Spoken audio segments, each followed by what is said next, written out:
Good afternoon. Thank you for the nice words you said about me, and thanks for saying that I don't like talking. I'm a shy person, as you can see.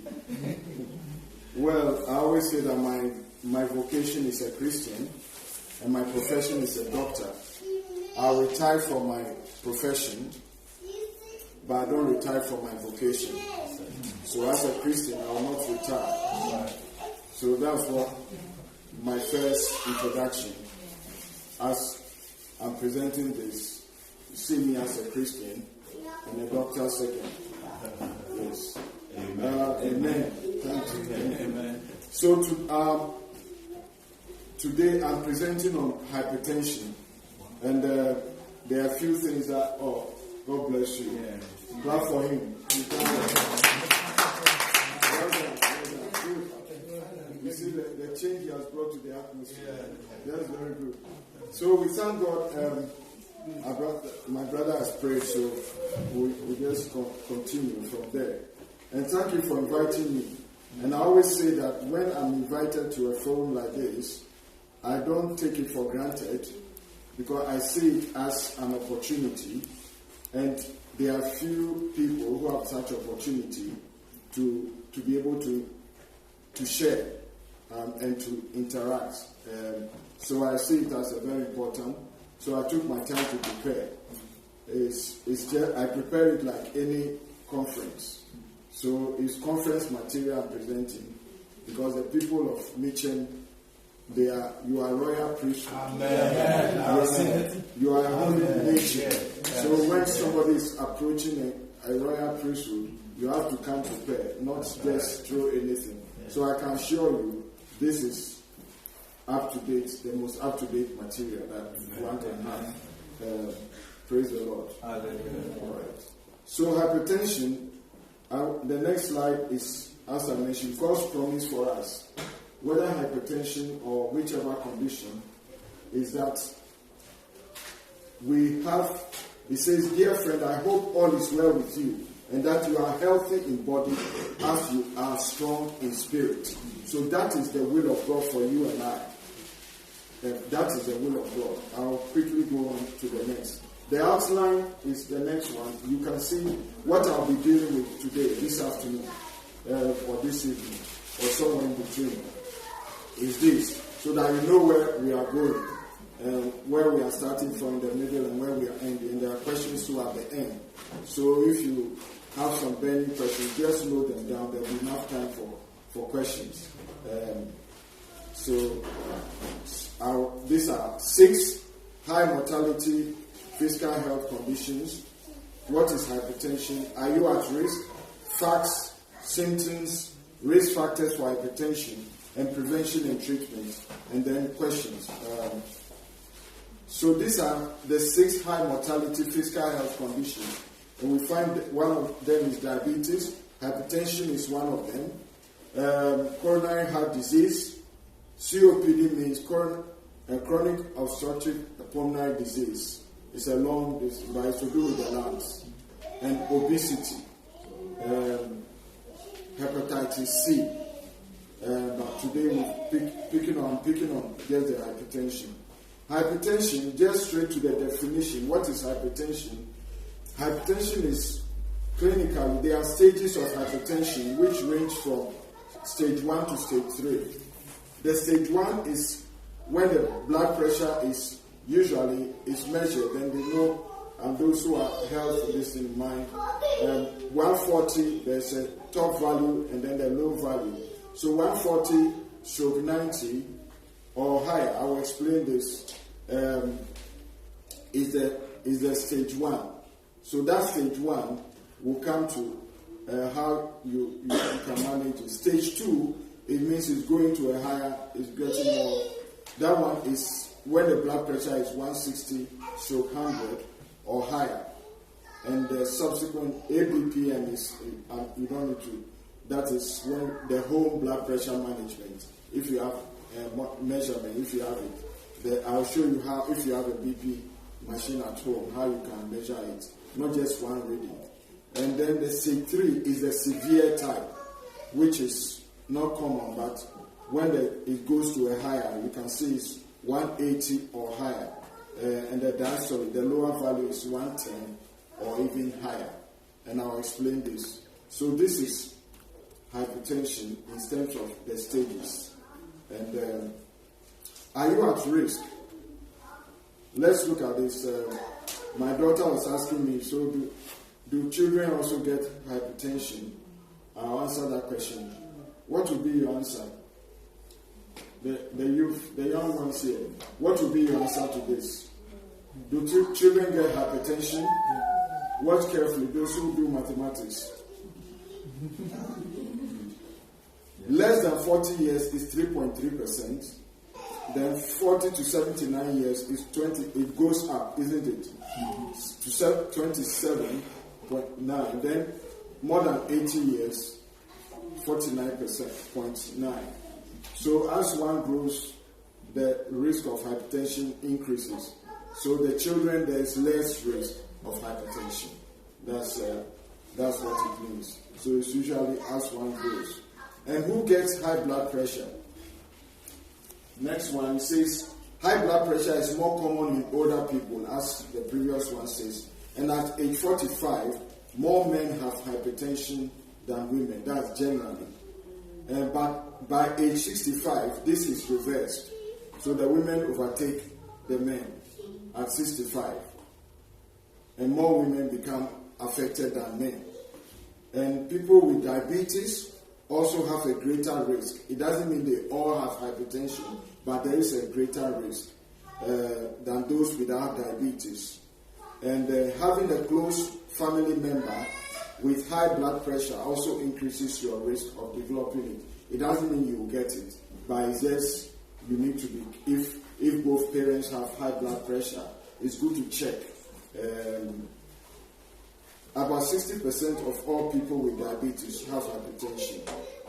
So not everyone with diabetes has it. Are you at risk in the UK? We are in UK now, isn't it? Mm-hmm. Ethnicity is a factor, and it's found that in a study that was done in the UK, African, Asian, and the white British, Africans, Asian, and white British, there was no significant difference in the UK ethnic population. But in a study done in the United States, they found that more African Americans than white Americans had high blood pressure. So our brothers and sisters in the United States are more at risk, according to that study, than those of us who are in the UK. How do one explain? One way the authors explain is that the researchers say in the UK population, predominantly those who were selected were more first generation, and that means they were just they have not lived in this country for a long time, so they have not been affected by the environmental factors that we have, compared to those who are in America, who have been affected by the type of food and lifestyle. So they were more second generation, third generation. That's how they explain it. Now, what does high blood pressure, how does it present? How do you know you have it? Or how do you know something is happening?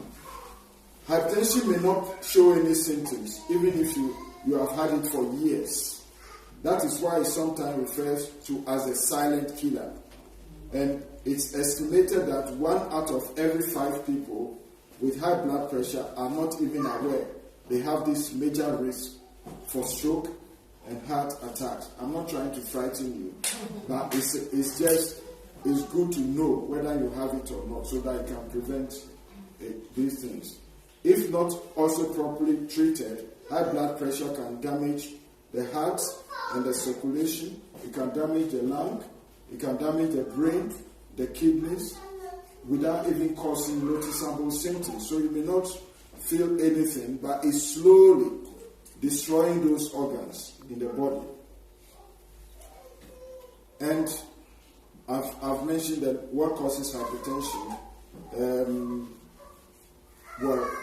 This we can conditions. The cause of most cases of hypertension is unknown. That's the last. Most cases of hypertension, the cause is unknown.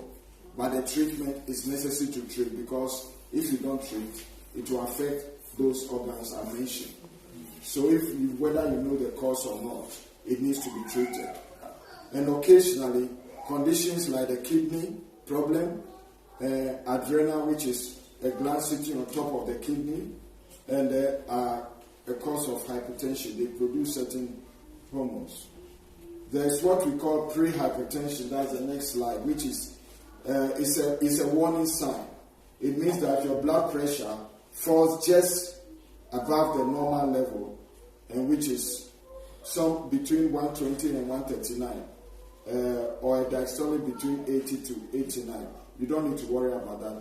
Those who know it, they'll be.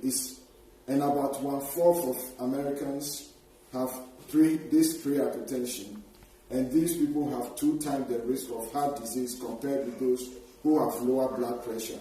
So lower blood pressure is better than high blood pressure.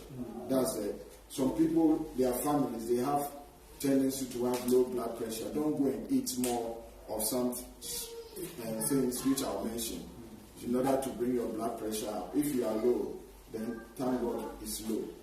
Once you are not showing any dizziness or other things. Lifestyle changes can also help many people with this pre-hypertension to lower their blood pressure. And I've mentioned the lifestyle changes. So if your blood pressure is in the pre-hypertension, then you can make some lifestyle changes, which can then keep it low, so it doesn't go up. Now, moving from that, there's a hypertension danger zone. And you are considered to have hypertension if your blood pressure measurements are 140/90 or higher for either of the 2 numbers. So if it's above 140 or if it's above 90, at this you may not have any symptoms, as I said. When the blood pressure begins to go up and reaches 180/110 or higher, a serious condition known as hypertensive crisis occurs. And usually, when this blood pressure you measure at home, whatever it is above it, just call. If it remains like that, call 999. Or if a relative or something you check in his blood, just call 999 and tell them you have serious high blood pressure, so that the ambulance will come and then they will get the person. This can lead to stroke, kidney damage, heart attacks, or loss of consciousness. And symptoms of this hypertensive crisis can include anxiety. The person is just anxious. You may not find a reason why the person is just anxious. It's out of character. The patient may experience nosebleed, and that is a warning sign. Severe headache. We're not talking about headache from malaria or headache from some cold or something, but severe one. And then shortness of breath. Not all of them, but these are some of them. The next one I'll mention is hypertension and sodium. Sodium is a chemical we find in salt. What is the chemical name for salt? Students. Chemical. Don't disappoint me. Sarah, what is salt? Sodium chloride. Sodium chloride. Clap for her. It's not a trick question. You know it, but I didn't want to say it, isn't it? You've gone above that. All right. So, and it raises blood pressure it promotes retention of fluid, and it increases the workload on the heart. And the American hearts, they've given a recommended daily amount of sodium that we need to have, not above that. And checking food labels is important. And menus can help us calculate how much sodium we are consuming. Processed foods are particularly high in sodium because salt is a preservative, isn't it? Salt preserve. So sometimes you may find some food is preserved in salt water. You try not to use the same salt water to cook and then add your own salt to it. That means you are adding salt to salt. So you just be careful not to be adding salt to salt. This is they'll say lunch meat, but luncheon meat, that means meats we have corned beef and other things. They actually have more, and you have bacon and all those. They are salted. They are intentionally put salt in it in order to preserve the way you can prepare it, so that you get the salt, out of it, and so that you don't have too much of it. And these canned soups, because we are busy in this country. You have your microwave. You just pour the thing in, and it quickly, if you are, if you're on the this thing, your blood pressure is just be aware of this. I'm not saying don't drink canned soup. I'm not promoting or anything, but just be sensible about this. And then hypertension and stress. Stress also leads to temporary elevations of blood pressure, but there's no proof that stress causes ongoing high blood pressure. And when I read this, I said, thank God. We need some amount of stress, isn't it? To be able to perform. If there's no stress-free life, then you have to check it. You cannot, all these inventions we have, even in our Christian lives, if there's no persecution, I'm not saying we bring persecution for, but even in the New Testament, when the Christian church were persecuted, the more they persecuted them, the more they dispersed and the more they spread the gospel, isn't it? Yeah. And even in the Old Testament, before the Exodus, the more they persecuted them, Pharaoh, who knew not Joseph, the more they increased, so that the Hebrew midwives could not help it but to say that, that's how the women are. They deliver before you come and see them. So the more they persecuted them, the more they increase. Yes. So sometimes we need, and I'm saying this to encourage us to bring our children. It's not a direct this thing, but when the children are small, put this thing into their life for them to have some stress. I'm not saying make them sad, but let them know hard work pays. Don't feel you are troubling them. As you give them hard work when they are young, as they are growing, then reward them by reducing the work.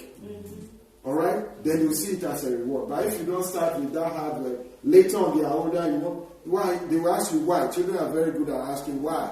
Why are you asking me to? You have never said this, I should do this before. Why should I watch this now? And all the times, I want them to study so that see how you can bring things in when they are.